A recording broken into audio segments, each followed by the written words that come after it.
नमस्कार दोस्तों, स्वागत है आपका अपने YouTube चैनल ग्रामीण कंपटीशन क्लासेज में। मैं मांगला शर्मा लेकर आया हूं आपके लिए RT 2009 के महत्वपूर्ण धाराएं। वीडियो शुरू करने से पहले आपसे रिक्वेस्ट है कि चैनल को सब्सक्राइब करें और बेल आइकन प्रेस करें। जैसा कि आपको पता है, राजस्थान और इंडिया में RT 2009 लागू हुआ था, जिसमें 7 अध्याय, 38 धाराएं और एक अनुसूची थी। यही RT जिसमें 38 धाराएं थी, धारा नंबर 38 का लाभ लेकर राजस्थान में इसमें संशोधन किया गया और 1 अप्रैल 2011 से इसे राजस्थान में लागू किया गया।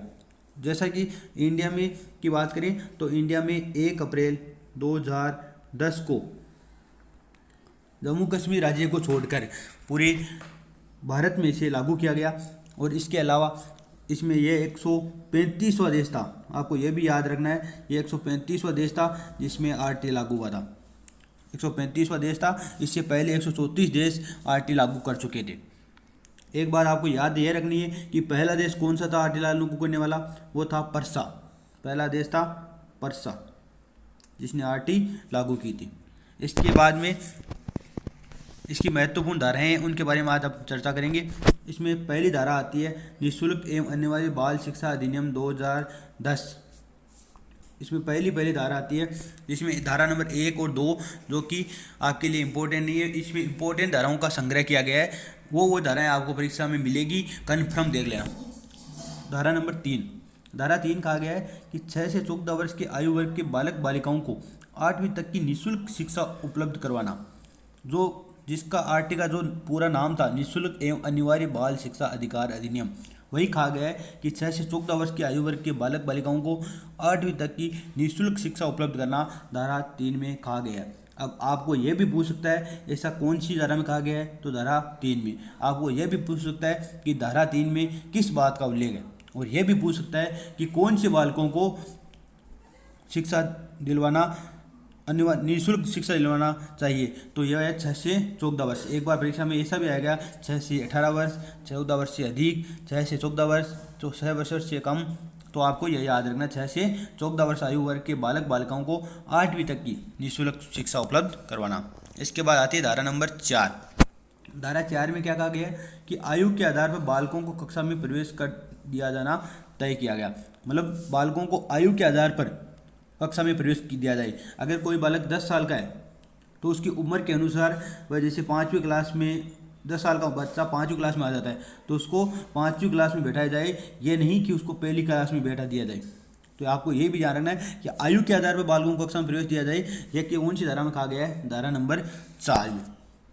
इसके बाद में धारा नंबर 5, धारा 5 है किसी भी बालक 70 में कभी भी अन्य विद्यालयों में स्थानांतरण का अधिकार होगा, इसे विद्यालय रोक नहीं सकेगा। अगर कोई बालक विद्यालय छोड़कर जाना चाह रहा है या विद्यालय से TC चाह रहा है, ट्रांसफर सर्टिफिकेट चाह रहा है, तो उसे ट्रांसफर सर्टिफिकेट देना होगा और वो दूसरी विद्यालय में प्रवेश भी ले सकता है।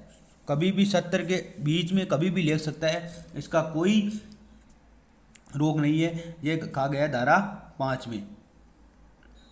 इसके अलावा बालकों को धारा नंबर 10, एक धारा होती है 6, धारा 6 उसका प्रश्न धारा से नहीं पूछा जाता, फिर भी आपको याद रख लेना कि उसका प्रश्न ऐसे सीधा पूछा जाता है कि प्राथमिक विद्यालय के बालकों के लिए 1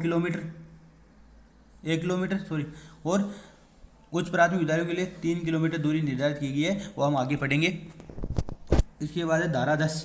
धारा 10 में क्या कहा गया है कि बालकों को शिक्षा दिलवाना माता पिता एवं अभिभावक का दायित्व होगा।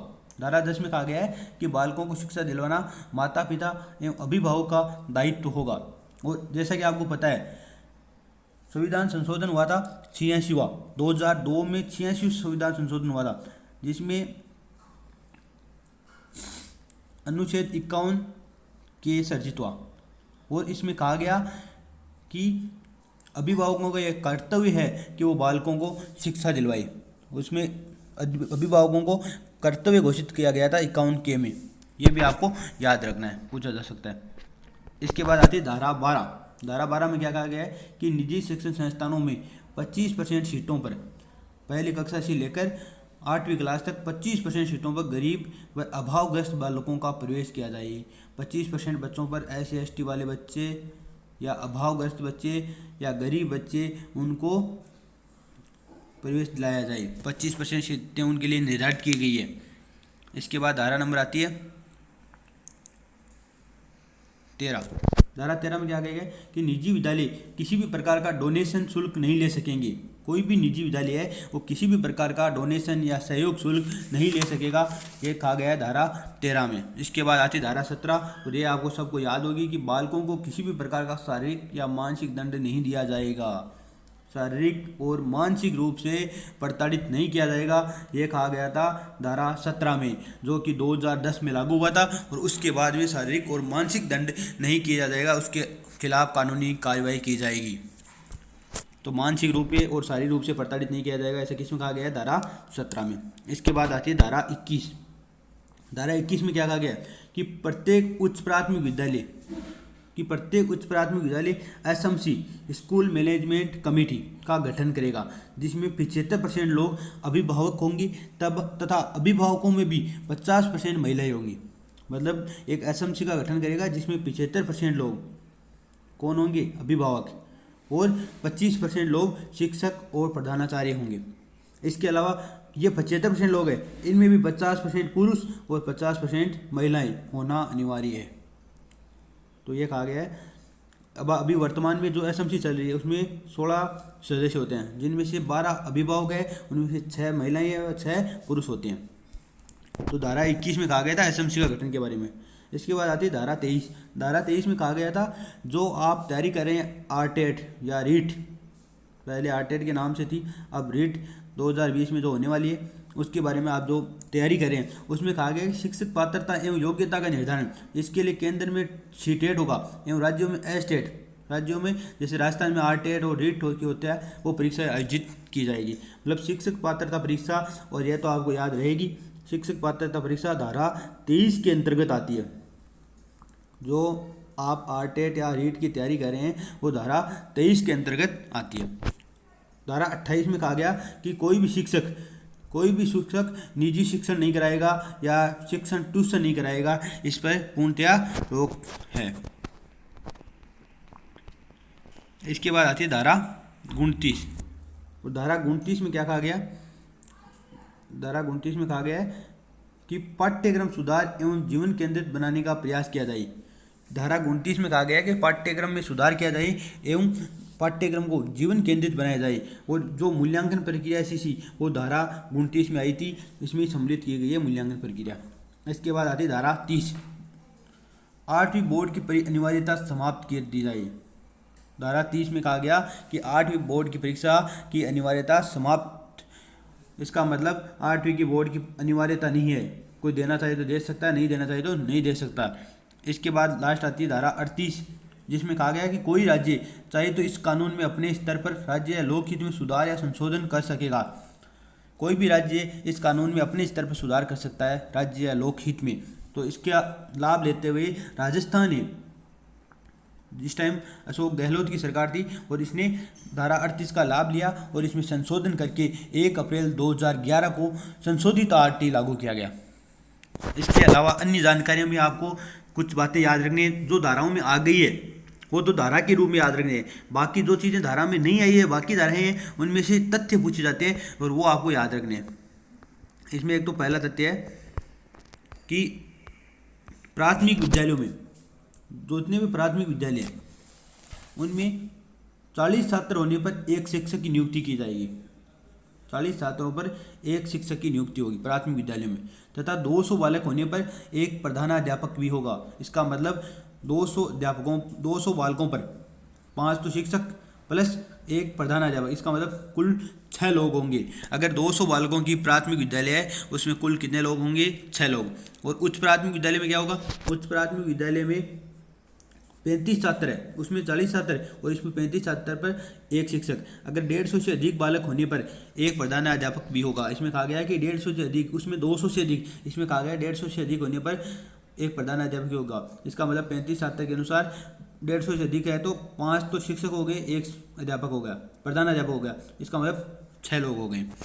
इसके अलावा अन्य जानकारियों में इसके अलावा एक कहा गया कि धारा जो 38 आई थी 18 आई थी सॉरी धारा 18 उसमें भी कहा गया कि इस कानून में तय किया गया कि देश में कोई भी निजी विद्यालय बिना मान्यता के संचालित नहीं होगा। अगर ऐसा पाया गया तो प्रतिदिन 10,000 के हिसाब से अर्थदंड लगेगा और 10 दिन से अधिक बिना मान्यता विद्यालय चलाने पर उसे सजा भी हो सकती है। यह कहा गया था धारा 18 में, जो आपके लिए ज़्यादा इंपॉर्टेंट नहीं है, आपको जो जो बताई गई है वही इंपॉर्टेंट है। इसके अलावा एक धारा 16 थी, उसमें भी कहा गया था कि निजी विद्यालय में प्रवेश के लिए यदि कोई विद्यालय प्रवेश परीक्षा करता है तो उसे भी पूर्ण पाबंदी रहेगी और फिर भी कोई विद्यालय ऐसा करता है तो उसकी आर्थिक दंड एवं मान्यता समाप्ति की कार्यवाही होगी। इसके अलावा आरटी 2009 के अनुसार ही प्राथमिक स्तर के विद्यालयों में एक सत्र में 200 दिन, कितने दिन, एक सत्र में 200 दिन, जबकि उच्च प्राथमिक विद्यालयों में 220 दिन होंगे और 200 दिन में 800 कालांश, जबकि 220 दिन में 1000 कालांश होंगे।